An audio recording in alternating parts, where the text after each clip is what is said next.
Kita akan merenungkan kebenaran firman Tuhan dan bagaimana Tuhan memberkati kita dalam firman Tuhan. Alkitab bisa diterjemahkan ke dalam banyak bahasa, bukan hanya perjuangan satu orang, bukan hanya perjuangan beberapa orang, tetapi karena Tuhan saja yang menganugerahkan. Dan kita menikmati segala anugerah yang Tuhan berikan. Mari kita tundukkan kepala, mari kita berdoa.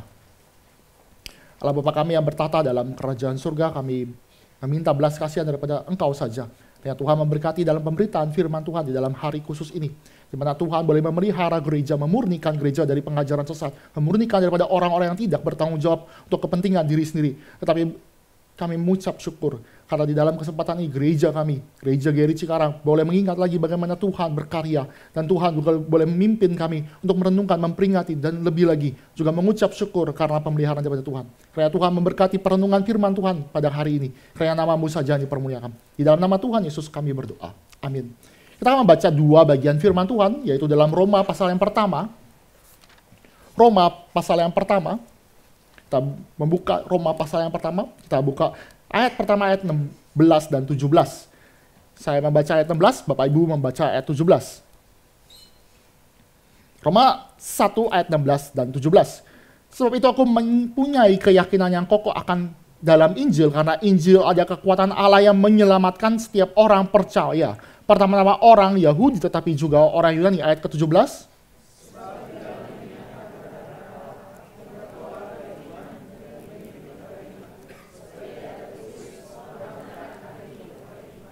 Satu bagian firman Tuhan yang kita akan baca di dalam 2 Timotius pasal yang ketiga. 2 Timotius pasal yang ketiga, ayat 16 dan juga 17. Saya baca ayat 16, Bapak Ibu ayat 17. 2 Timotius 3 ayat 16 dan 17. Segala firman, segala tulisan yang diilhamkan Allah memang bermanfaat untuk mengajar, untuk menyatakan kesalahan, untuk memperbaiki kelakuan, untuk mendidik orang dalam kebenaran. Ayat 17.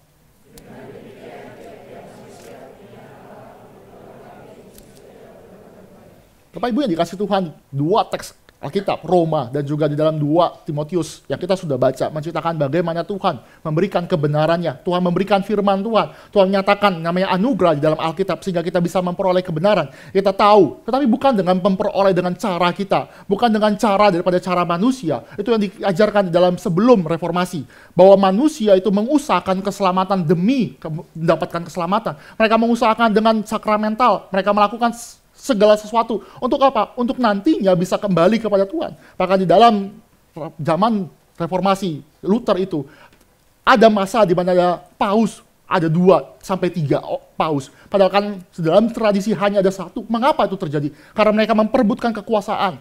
Maka Tuhan bangkitkan satu tokoh, yaitu Luther. Sehingga ketika di dalam pergumulan dia mencari bagaimana mungkin orang berdosa bisa datang kepada Allah. Bagaimana orang berdosa bisa datang kepada Allah. Dia tidak bisa melakukan dengan pengakuan dosa, bukan dengan usaha sendiri, bukan dengan cara komuni. Tidak, tetapi dia di dalam Roma 1 ayat 16 dan 17 dia menemukan bahwa ada kebenaran Allah. Ada kebenaran Allah yang tersembunyi. Apakah itu?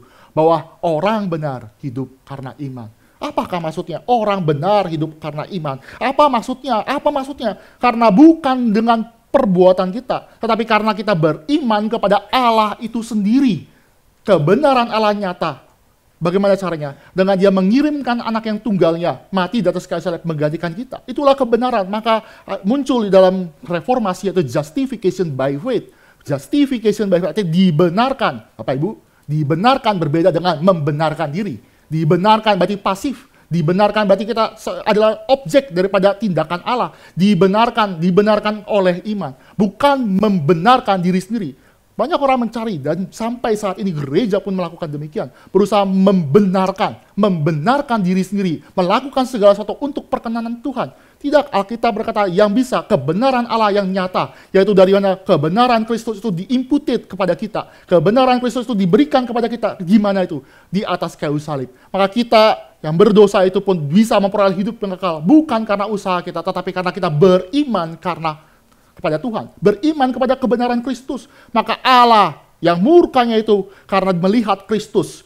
Karena Kristus ada di tengah-tengah kita menjadi mediator. Maka dia membenarkan kita. Dia memalingkan mukanya. Mengapa? Karena Kristus pernah memalingkan muka kepada Yesus Kristus sehingga dia tidak lagi menghukum kita. Dia memberikan malah berkat rohani. Dibenarkan di dalam Kristus. Dibenarkan di dalam iman. Itu bukan hasil usaha manusia, tetapi ini adalah anugerah daripada Allah sendiri. Allah yang berkenan karena bukan kita, bukan usaha manusia. Dan itulah diperjuangkan. Bapak Ibu yang dikasih Tuhan, di dalam perenungan firman Tuhan. Ini adalah anugerah yang Tuhan, yang sebenarnya sudah tertulis berabad-abad. Berabad-abad dituliskan bahwa kita diselamatkan karena anugerah. Tetapi gereja Tuhan pada zaman itu, abad medieval, menyelewengkan demi kepentingan sendiri. Sehingga Injil ini ditutup, Injil ini tertutup, tertimbun, sehingga itu hilang. Dan Martin Luther menjadi satu pelopor yang Tuhan izinkan terjadi. Martin Luther tidak mengharapkan ada reformasi yang sangat besar. Dia tidak mengharapkan, mengapa? Karena tulisan 95 tesis yang tertuliskan di dalam, ini secara tradisi apakah dia benar melakukan, kita tidak tahu, tetapi dia melakukan 95 tesis itu. 95 tesis itu dituliskan di dalam bahasa Latin. Saat itu tidak semua orang bisa berbahasa Latin. Hanya para uskup, romo, orang-orang terpintar yang bisa membaca huruf Latin. Bahkan pada zaman itu mereka buta huruf. Mereka punya kemampuan yang sangat minimal untuk mengerti keselamatan. Maka apa yang terjadi ketika Martin Luther menuliskan 95 tesis ini? Tuhan memimpin. Bagaimana Tuhan memimpin? Karena di saat itu terjadilah perkembangan namanya printing. Ada orang yang mengambil tulisan Martin Luther hingga menerjemahkan, memperbanyak sehingga semua orang bisa melihat bagaimana ada reformasi. Tuhan izinkan itu terjadi. Izinkan supaya apa? Supaya ada yang namanya kebangunan rohani. Terjadi reformasi. Injil itu hilang. Kebenaran Allah itu dikubur karena kebenaran daripada diri sendiri. Membenarkan diri. Sekarang menjadi terbuka lebar. Karena pekerjaan daripada reformasi. Maka di dalam momen di dalam reformasi, memperingati hari reformasi, gereja reform Injili selalu menekankan reformasi. Apa itu yang terjadi? Bahwa kita ini bukan karena usaha manusia kita dikarenakan Allah, tetapi karena kemurahan daripada Allah. Lalu apa yang menarik di dalam pembahasan? Saya bersama-sama dengan tim drama melihat juga bergumul dalam tim Wycliffe. Apa yang bisa kita cari dari Wycliffe? Wycliffe memperjuangkan bahasa Latin akan diterjemahkan ke dalam bahasa Inggris. Bahasa yang common pada zaman itu. Mereka tidak bisa datang ke dalam ibadah. Mereka pun kalau ibadah, Bapak Ibu, mereka harus mendengar dengan bahasa Latin. Bayangkan mereka buta huruf, mereka tidak bisa mengerti bahasa Latin. Maka ketika dia datang ke dalam yang namanya ibadah raya, mereka hanya mendengarkan orang berkata-kata dalam bahasa Latin, melakukan suatu sakramen, suatu kalimat-kalimat magic, kalimat-kalimat seperti sihir, sehingga mereka tuh tidak mengerti kebenaran firman Tuhan. Tetapi Wycliffe, Tuhan izinkan sebagai tokoh reformator sebelum reformator itu terjadi di Luther, dia mengizinkan bahwa dibagikannya firman Tuhan kepada semua orang, kepada kaum-kaum, bukan hanya orang Romo, kepada orang-orang yang terpelajar, bukan karena orang kaya, tetapi dibagikan kepada orang-orang berdosa. Kitalah orang berdosa. Dan kitalah yang membutuhkan kebenaran firman Tuhan itu. Maka dalam 2 Timotius 3 ayat 16 sampai 17, dijelaskan bahwa kita segala tulisan, berarti firman Tuhan, 66 kitab. 66 kitab ini dari perjanjian lama, dari kejadian sampai wahyu, adalah bermanfaat untuk kita semua. Untuk apa? Bukan untuk mencari uang, bukan untuk mencari pasangan, bukan mencari segala sesuatu, tetapi untuk keselamatan kita. Saat itu keselamatan itu tertutup, tetapi karena kebenaran firman Tuhan, karena anugerah daripada Tuhan, gereja itu boleh diizinkan terjadi reformasi, sehingga orang-orang yang tidak mengenal Tuhan. Karena apa? Karena mereka tidak punya akses daripada Alkitab. Mereka tidak bisa mengerti bahasa Latin. Mereka tidak bisa mengerti apapun. Tetapi boleh terbuka. Mengapa? Karena seluruh firman Tuhan, 66 kitab membawa kita ke dalam cerita sejarah keselamatan Allah. Bagaimana Allah menyelamatkan manusia berdosa. Manusia berdosa diselamatkan. Di dalam itu kita lihat ada cerita apa sih? Apa yang menjadi intisari? Cerita daripada yang itu. Memang intisari adalah mati di atas kayu salib. Yesus mati di atas kayu salib. Tapi Bapak Ibu yang kasih tahu, cerita utama di dalam Alkitab adalah cerita di mana ada creation. Ada creation. Jadi dalam Alkitab kita tahu dari mana kita berada. Bahwa Allah menciptakan kita. Kita tahu ada narasi creation. Juga kita juga di dalam pembacaan firman Tuhan. Segala tulisan yang difirmankan Tuhan, diilhamkan Tuhan memang bermanfaat. Bukan hanya menciptakan creation asal mula daripada manusia. Tetapi bagaimana manusia itu rebel melawan Tuhan. Jadi kita mengenal ada fall. Ada kejatuhan, maka kita membutuhkan yang namanya redemption. Dan redemption itu baru digenapi di dalam karya penebusan. Yesus di atas kayu salib. Itu tertutup, itu tersembunyi. Dan Alkitab juga menjelaskan kepada kita bagian terakhir. Bagian yang kita harapkan itu consummation. Itulah cerita Alkitab. Segala tulisan memang bermanfaat untuk mendidik kita. Membawa kita ke dalam keselamatan. Keselamatan apa? Cerita Alkitab adalah cerita bagaimana Allah menyelamatkan. Dari penciptaan, fall, kejatuhan, sampai ada redemption, sampai ke dalam consummation. Semua firman itu menyatakan kepada kita bagaimana Allah yang berdaulat ini memimpin kita sampai kepada akhir zaman, sampai kita bertemu dengan Kristus. Ini 66 kitab tidak ditambahkan, tidak dikurangkan. 66 kitab ini adalah kebenaran firman Tuhan yang menuntun ke dalam kebenaran firman Tuhan. Bapak Ibu yang dikasih Tuhan, sering kita mencari tahu apa sih yang terjadi dengan malaikat. Sering kali kita bertanya-tanya, loh apa sih yang terjadi dengan malaikat? Kita sering mencari apa yang terjadi. Alkitab itu bukan buat malaikat. Alkitab itu tertulis di 666 ini. Kita baca setiap hari, kita renungkan firman Tuhan. Itu tidak membicarakan tentang Tuhan, tidak membicarakan, maksud saya, tidak membicarakan bagaimana Tuhan bekerja kepada malaikat. Tidak, karena itu bukan buat malaikat, tetapi ini buat orang berdosa. Dan kitalah orang yang berdosa itu. Kitalah orang berdosa itu. Yang Tuhan selamatkan, yang Tuhan cari. Maka sekali lagi saya bacakan di dalam 2 Timotius 3 ayat 16. Apa kegunaan dari firman Tuhan? Kalau di dalam reformasi semua orang tidak bisa mengakses, maka pada zaman sekarang sudah banyak Alkitab. Di rumah saya yakin nggak cuma satu Alkitab. 3, 4. Nanti ada terjemahan baru yang kedua. Kita mungkin beli lagi. Kita punya banyak Alkitab, tetapi permasalahannya kita lupa bahwa Alkitab itu punya penting.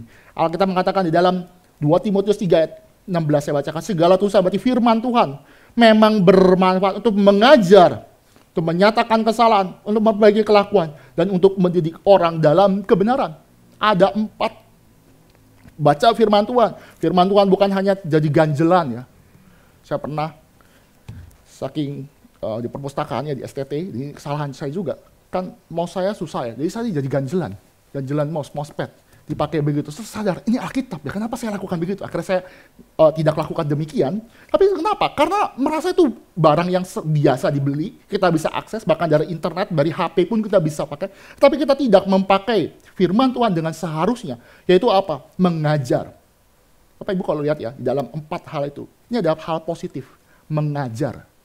Artinya apa mengajar? Kita perlu diajar. Kita perlu diajar. Kita perlu diajar. Bapak Ibu dikasih Tuhan di dalam KKR. Kemarin saya menjelaskan dalam KKR siswa, saya mengajar, menjelaskan kepada anak-anak sekalian bahwa hal yang remeh ya, hal-hal yang kebenaran yang sederhana, seperti 1 tambah 1 sama dengan 2, 2 tambah 2 sama dengan 4, itu hal yang remeh, hal yang sederhana. Bahkan anak-anak remaja, anak-anak SD pun bilang, itu mudah sekali. Anak saya, Thea, sudah bisa belajar 1 plus 2. Dia selalu jawab dengan pakai bahasa Inggris ya. 1 tambah 1, 2. Dia udah bisa jawab pakai bahasa Inggris. Semuanya pakai bahasa Inggris. Artinya apa? Ini sudah bisa dijelaskan di dalam anak umur 5 tahun, 6 tahun itu sangat mudah. Tapi Bapak Ibu yang dikasih Tuhan, Bapak Ibu yang dikasih Tuhan, kita belajar hal sederhana tersebut juga butuh pertolongan. Tidak pernah yang namanya orang baru lahir bisa tahu 1 tambah 1 sama dengan 2. Tidak mungkin anak saya baru lahir, dia berkata kepada saya, Papa, 1 tambah 1 sama dengan 2. Tidak. Mengapa? Karena dia tidak punya kebenaran. Mereka di dalam dosa. Semua orang berada di dalam dosa. Maka firman Tuhan dipakai untuk mengajar orang ke dalam kebenaran. Apa kontrasnya Bapak Ibu? Kalau kebenaran sederhana pun kita perlu diajarkan. Bagaimana dengan dosa? Bagaimana dengan dosa? Bagaimana dengan dosa? Kita tidak perlu diajar. Karena kita lahir dalam kondisi berdosa. Kita tidak perlu diajarkan namanya mencontek, kita tidak perlu diajarkan namanya melakukan perbuatan dosa seperti melawan orang tua, melawan hukum. Bahkan ada istilah waktu itu teman saya dihukum, waktu kelas 3 SMA, terus 3 SMA itu kan ada guru PPKN ya. Terus guru PPKN itu meminta anak kelas 1, berarti adik kelasnya itu cari tahu ke kakak kelas, apa sih fungsi daripada aturan. Jadi ada satu anak itu, sama salah tuh ya, berarti tanya ke kakak kelas, berarti seangkatan saya kelas 3 waktu itu. Apa yang dijawab teman saya? Aturan dibuat untuk dilanggar.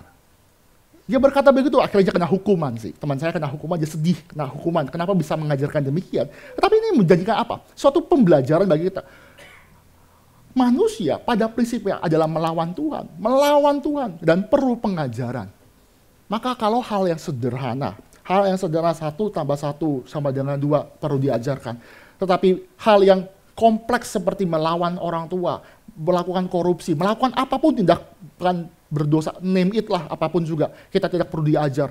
Maka kita harus sadar, firman Tuhan menuntun kita kepada kebenaran. Kebenaran apa yang terjadi? Bahwa Kristus mati bagi kita semua. Kebenaran apa yang harus kita tahu? Pendidikan apa yang harus kita ajar?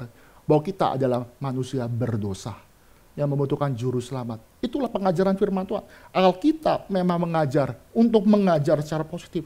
Pembelajaran doktrin, pengetahuan Alkitab, semua knowledge, semuanya itu diajarkan supaya kita punya aspek positif yang demikian. Selain daripada firman Tuhan itu mengajar, Bapak Ibu yang kasih Tuhan, aspek segala firman Tuhan itu bukan hanya itu mengajar secara positif ya, secara negatif. Secara negatif berarti ya mengubah kesalahan, untuk menyatakan kesalahan. Berarti itu seperti apa? Seperti Bapak Ibu, Taurat itu seperti ada namanya tuh, Taurat itu dikatakan seperti apa? Garis lurus ya.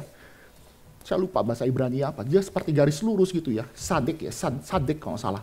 Dia itu seperti garis lurus. Artinya apa? Itu ada standarnya. Kalau melenceng itu nggak bisa. Standar tuh harus ada. Standar kayak penggaris tuh standarnya tuh ada. Kalau kita berjalan miring itu nggak benar.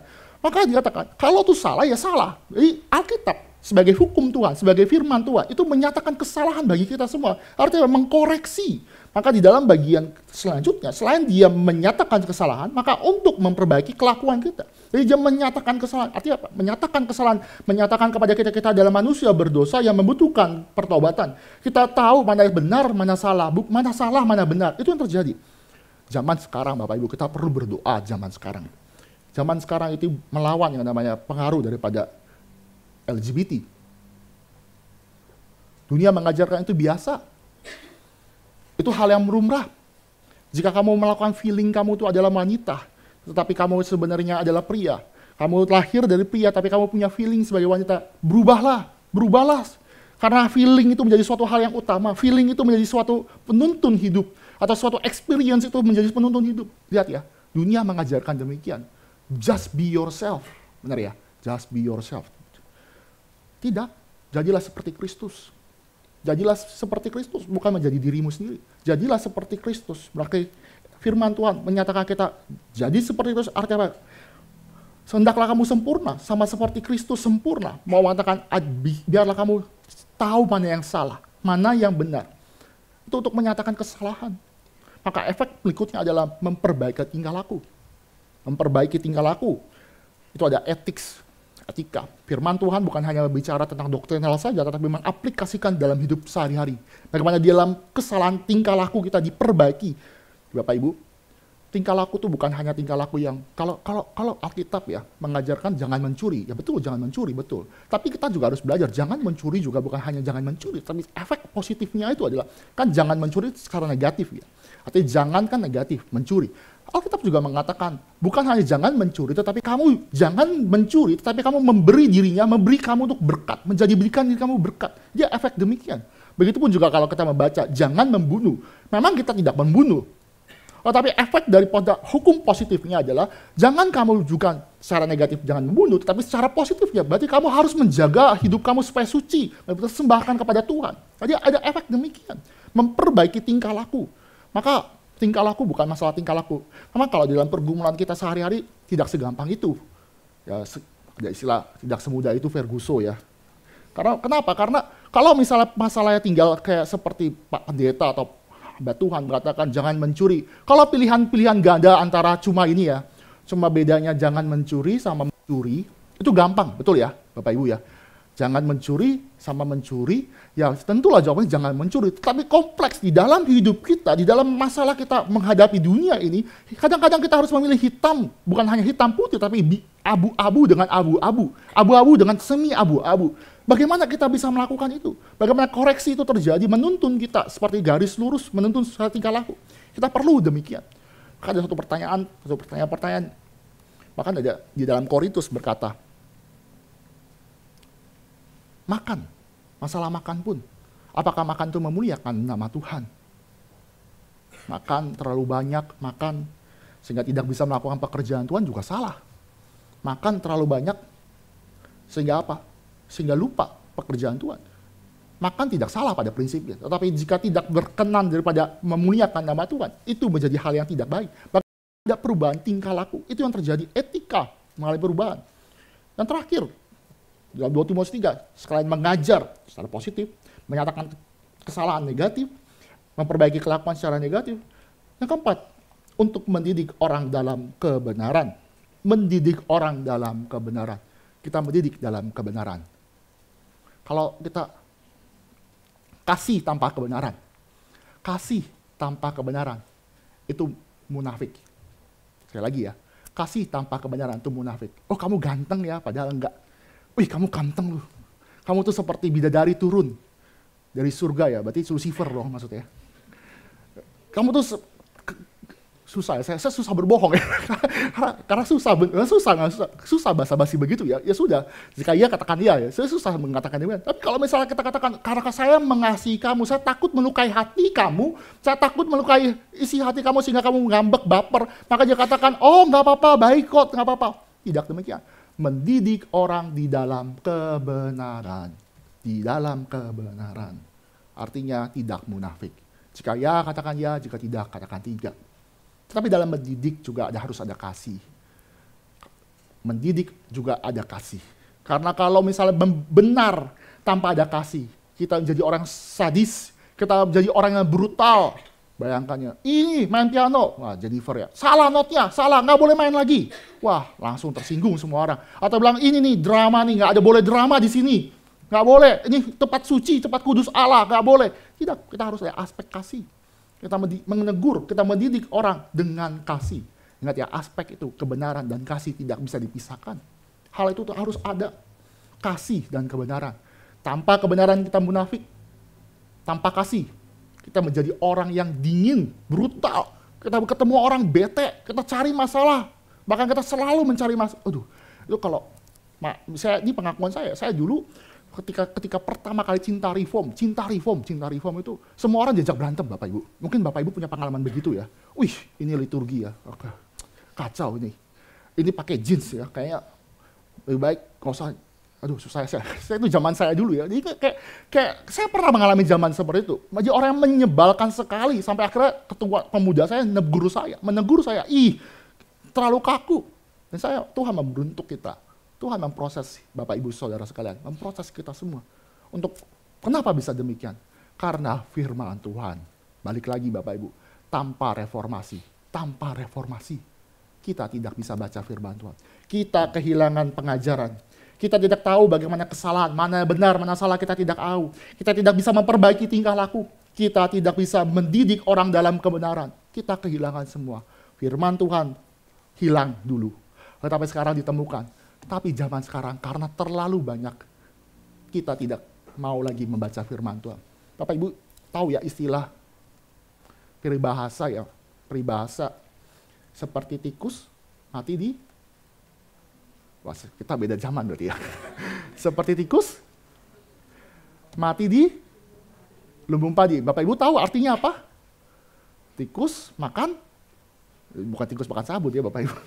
Tikus artinya ini tikus tinggal keluar aja, bangun itu udah disediakan padi, disediakan makanan, tapi kok mati? Ya bukan dalam peribahasa itu bukan mati karena kekenyangan terus mati, enggak ya. Tapi peribahasa itu menceritakan bahwa ini hal yang ironi. Kok udah banyak makanan nih tikus terlalu malas, oh gimana ya? Jadi sehingga dia mati. Kok bisa mati di lumbung padi? Kok bisa mati di tempat yang banyak kesejahteraan, makmur? Maka Bapak Ibu jadi peringatan. Kalau gereja reform yang menekankan kebenaran firman Tuhan, gereja reform yang memberitakan kebenaran firman Tuhan, Bapak Ibu, para hamba Tuhan bergumul juga memberitakan kebenaran firman Tuhan. Kadang-kadang saya perlu baca yang saya sukai. Baca games atau game, maksudnya apa tuh? Games juga termasuk saya main, tetapi ada kayak perikop buku-buku yang saya baca. Tetapi saya harus menyesuaikan diri dengan apa yang saya gumulkan di dalam pergumulan gereja, pergumulan jemaat. Dan juga apa menjadi dampak reformasi juga adalah ada khotbah expository. Jadi hamba Tuhan tidak bisa pilih-pilih perikop ya. Oh kayaknya bagus nih. Ketika saya sebel sama seseorang nih, saya pakai perikop ini ya untuk mengkritik. Tidak. Hasil buah dari reformasi adalah hamba Tuhan pun tunduk kepada kebenaran firman Tuhan. Maka apa yang terjadi? Ya gereja reform secara tradisi itu melakukan pembacaan firman Tuhan dari ayat demi ayat, perikop demi perikop. Untuk apa? Kadang-kadang ketemu perikop yang sulit. Perikop yang, aduh ini apa sih maunya, apa sih maksudnya? Ya tapi itu belajar menundukkan diri sebagai hamba Tuhan. Menundukkan diri kepada kebenaran firman Tuhan. Kalau segala firman Tuhan dicatatkan di dalam Alkitab ini, maka siapapun itu termasuk saya, termasuk siapapun di sini harus tunduk kepada kebenaran firman. Karena bermanfaat untuk mengajar, menyatakan kesalahan, memperbaiki tingkah laku, dan juga mendidik dalam kebenaran. Seperti itu. Bapak Ibu, ini suatu sukacita bagi kita semua. Jangan seperti tikus mati dalam lumbung padi. Kita terlalu banyak PA, kita terlalu banyak yang namanya ada pelayanan wadah-wadah untuk bertumbuh. Gunakan, siapkan waktu.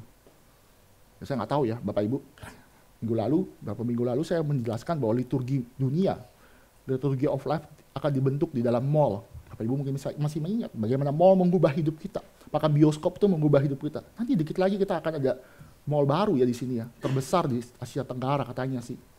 Gimana hidup kita? Apakah kita mau memperjuangkan firman Tuhan yang dulu hilang, sekarang sudah ada lagi, kita akses dengan bebas. Tapi jangan sampai kita kehilangan yang namanya anugerah Tuhan di dalam Alkitab. Supaya kita semakin mengenal Allah, kenal kepada kebenaran firman Tuhan. Bapak Ibu ada istilah ya di dalam yang namanya firman Tuhan itu seperti seorang nge-gym ya. Mereka kan kalau berlatih untuk melawan, itu seperti melatih tubuh kita ya. Kalau orang yang tidak terbiasa berolahraga, pasti akan sakit-sakit atau ada penolakan ya, seperti jarang berolahraga maka akan ada efek sakit dari tubuh gitu ya. Renungkan kebenaran firman Tuhan atau godliness ya, godliness kesalehan ya, berarti kesalehan, godliness kesalehan. Kesalehan seperti orang melakukan gym ya. Awalnya mungkin susah, kebiasaan tuh berubah susah. Tetapi kalau kita teratur menerapkan, mengaplikasikan kebenaran firman Tuhan dalam hidup kita akan hidup lurus, guidelines, saleh. Supaya apa? Supaya ketika ada masalah, ketika ada pergumulan, kita siap, kita tangguh. Karena apa? Kita melatih diri kita sedemikian serupa, semakin giat untuk apa? Untuk bekerja memuliakan nama Tuhan. Itulah yang terjadi. Itu suatu perenungan bagi kita dalam persiapan untuk merenungkan segala sesuatu. Nanti kita ada persiapan lagi untuk Natal, Bapak Ibu. Saya merenungkan waktu saya pergi ke sini ya. Waktu berapa 2-3 hari lalu ya. Hari Kamis kayak saya ke sini dari rumah saya ke Cikarang ya, sekitar perjalanan 20-30 menit ya. Di tol maksudnya, total 1 jam 20-30 di tol kan lumayan relatif lebih lancar. Kalau di perjalanan saya merenungkan, kenapa ya kok Gary Cikarang itu banyak sekali pelayanan ya? Apakah ini nggak terlalu banyak ya? Apa nggak bisa membuat nih burn out ya? Tapi saya di dalam perjalanan itu saya merenungkan bahwa mungkin Tuhan mau memberikan anugerah ini. Mungkin ada maksud Tuhan. Kok kita Natal target makin banyak lagi 1.500. Baru tahun ini Kapin. Baru kita speak. Baru kita melakukan pelayanan welcoming student. Kenapa Tuhan izinkan Gary Cikarang ada pelayanan lagi? Mungkin ada maksud Tuhan. Mungkin ada maksud Tuhan untuk mendidik kita. Latihan. Gimana kita mempersiapkan latihan? Dengan kebenaran firman Tuhan. Baca kebenaran firman Tuhan. Saya di dalam KTB ya, growing group ya. Memang beberapa rekan-rekan saya ya memberikan proyek ketaatan untuk baca Alkitab. Saya cenderung tidak mendorong. Mengapa? Karena sudah dewasa loh. Saya punya anak. Ya punya lah, teman-teman, Bapak Ibu udah lihat punya anak. Itu mau makan aja, kalau Bapak Ibu yang pernah makan bersama-sama dengan keluarga saya, anak saya mau makan aja tuh nggak bisa. Males, marah. Bayangkan, mau makannya susah. Padahal itu buat kebutuhan kamu loh. Aduh anakku. Kalau nggak makan, sudahlah. Tapi kan namanya orang tua. Namanya, apalagi istri saya yang mengasihi. Saya sih jujur lebih cuek ya. Saya mengaku dosa agak lebih cuek. Tapi kalau lihat istri saya udah ngedumel itu kan mempengaruhi hidup saya. Terus saya marah kepada anak saya. Ya begitulah. Itu ya ada mendidik. Artinya ini anak ini kok cuma makan doang ya, makan nggak mikir, nggak cari uang, nggak cari ini, tinggal makan gitu, makan tinggal tunjuk, kok nggak bisa ya makannya, pusing. Bahkan makan cuma makan nasi doang. Kita beli lauk ya banyak, makan cuma nasi, aduh sampai pusing, ini kenapa bisa terjadi begini? Apa yang salah gitu, apakah gara-gara faktor pandemi gitu. Tapi ini cuma makan. Bapak Ibu, Tuhan sudah berikan segala sesuatu, yaitu Kristus Yesus. Kita tinggal percaya, dan kita merenungkan kebenaran firman Tuhan. Untuk apa? Bukan untuk Kristus, tetapi untuk kita, untuk bertumbuh. Karena firman Tuhan yang menguatkan, memimpin kita, membalikan segala puji hormat kepada Allah Tritunggal itu sendiri yang membawa gereja. Mari kita tundukkan kepala, mari kita berdoa.